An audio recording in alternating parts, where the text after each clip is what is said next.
नमस्कार दोस्तों, इस वीडियो में हम लोग देखेंगे कुछ श्लोक संस्कृत के और उनके अर्थ। पढ़िए क्या है। परोपकाराय फलन्ति वृक्षाः, परोपकाराय वहन्ति नद्यः, परोपकाराय दुहन्ति गावः, परोपकारार्थमिदं शरीरम्। परोपकाराय फलन्ति वृक्षाः, परोपकाराय वहन्ति नद्यः, परोपकाराय दुहन्ति गावः, परोपकारार्थमिदं शरीरम्। इसका अर्थ क्या हुआ देखिए। इसका अर्थ है कि पेड़ फल देते हैं, नदियाँ जल बहाती हैं, गाय दूध देती हैं, सब परोपकार के लिए है। और इसी तरह से शरीर भी क्या है, परोपकार के लिए है। परोपकार है ना, दूसरों की भलाई के लिए। हमारा शरीर भी दूसरों की भलाई के लिए है, तो ऐसे ही काम करना चाहिए दूसरों का क्या हो, थोड़ा भला हो जाए। चलिए इसको पढ़ते हैं। क्या है देखिए। कायेन वाचा मनस इंद्रियैर्वा बुद्ध्यात्मना वा प्रकृति स्वभावात् करोमि यद यत् सकलं परस्मै नारायणायेति समर्पयामि। कायेन वाचा मनस इंद्रियैर्वा बुद्ध्यात्मना वा प्रकृति स्वभावात् करोमि यद यत् सकलं परस्मै नारायणायेति समर्पयामि। कायेन वाचा मनस इंद्रियैर्वा बुद्ध्यात्मना वा प्रकृति स्वभावात् करोमि यद यत् सकलं परस्मै नारायणायेति समर्पयामि।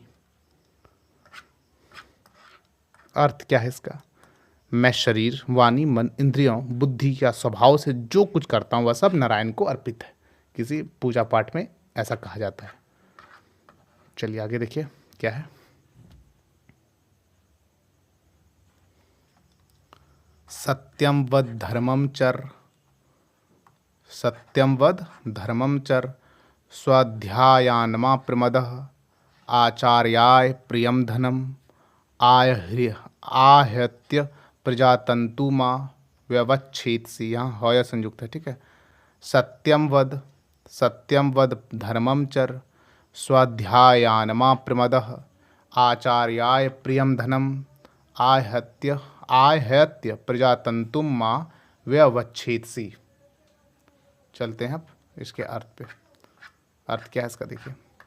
अर्थ है, इसका अर्थ है सत्य बोलो, धर्म का पालन करो। क्या है इसका अर्थ। सत्य बोलो, धर्म का पालन करो, पढ़ाई में आलस्य मत करो, गुरु को प्रिय धन दो और वंश मत तोड़ो। ठीक है, चलें आगे। आगे ये क्या है पढ़िए। अन्नदानम परम दानम, विद्यादानम ततः परम, अन्नेन क्षणिका तृप्ति यावज्जीवम च विद्यया। क्या अर्थ हुआ इसका। इसका अर्थ है कि अन्नदान श्रेष्ठ है, परंतु विद्यादान उससे भी श्रेष्ठ है।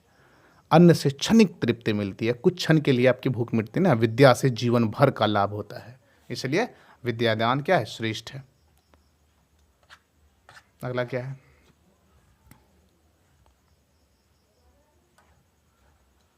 अगला कि क्षमा बलवंतस्य भूषणम, क्षमा साधूनां शोभना, क्षमा वशीकृत लोकेषु, क्षमा धर्मस्य रक्षणम।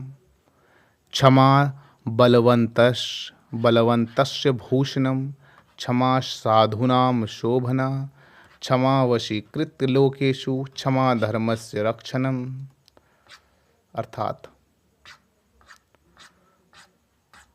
इसका अर्थ क्या है।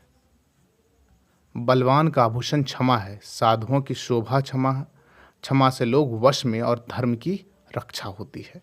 जो बलवान लोग हैं उनका क्या है, क्षमा क्या एक आभूषण की तरह है। क्षमा करते हैं तो वो और महान कहलाते हैं।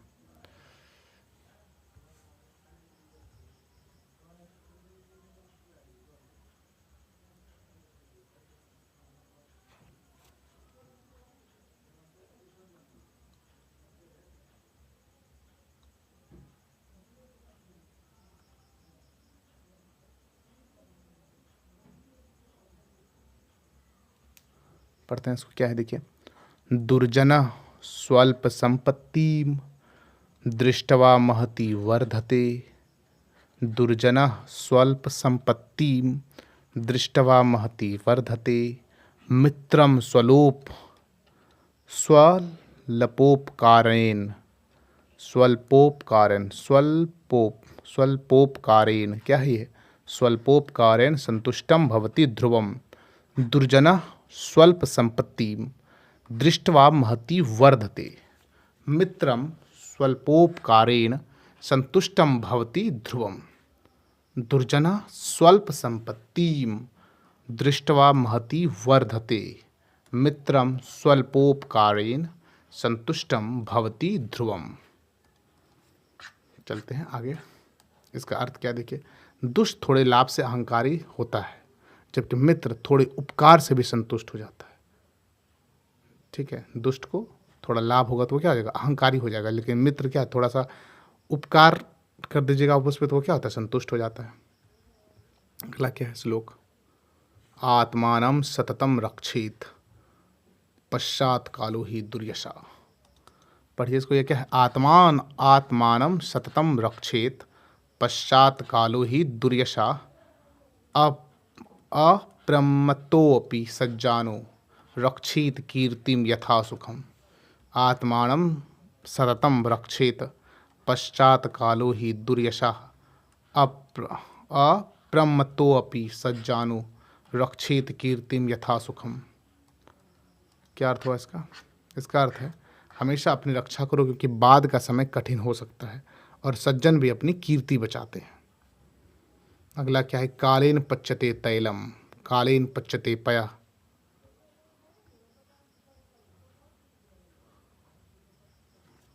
देखिए पढ़िए उसको, क्या है, कालेन पच्यते तैलम कालेन पच्यते पयः कालेन पच्यते लोहम सर्वम कालेन पच्यते। क्या हुआ इसका मतलब? इसका अर्थ क्या है देखिए, इसका अर्थ है समय से तेल, दूध, लोहा और सब कुछ बदलता है, समय ही सबका निर्णायक है। क्या कह रहे हैं, समय से तेल, दूध, लोहा और सब कुछ बदलता है, समय ही सबका क्या है, निर्णायक है। चलते हैं आगे। अगला क्या है देखिए,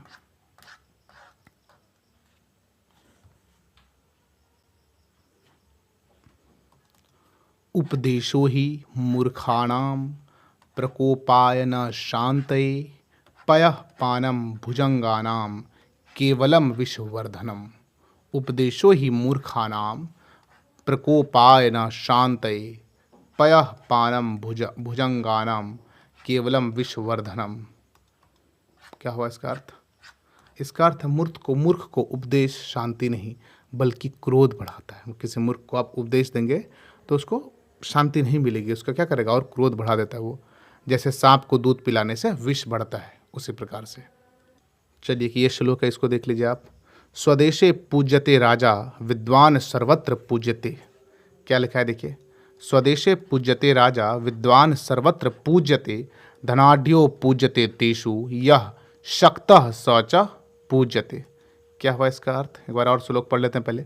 स्वदेशे पूज्यते राजा विद्वान सर्वत्र पूज्यते धनाढ्यो पूज्यते तेषु सह यह शक्तः स च पूज्यते। इसका अर्थ हुआ, पढ़ते हैं इसका अर्थ। इसका अर्थ है कि राजा अपने देश में पूज्य, विद्वान सब जगह पूज्य। जो राजा होता है वो केवल अपने देश में पूजा जाता है, विद्वान की पूजा सब जगह होती है। धनवान अपने बीच, अपने लोगों के बीच में, और शक्तिशाली सब में पूज्य होता है। ठीक है, तो यही इतना ही श्लोक इस वीडियो में रहने देते हैं, बाकी हम लोग अगले वीडियो में देखेंगे। नमस्कार।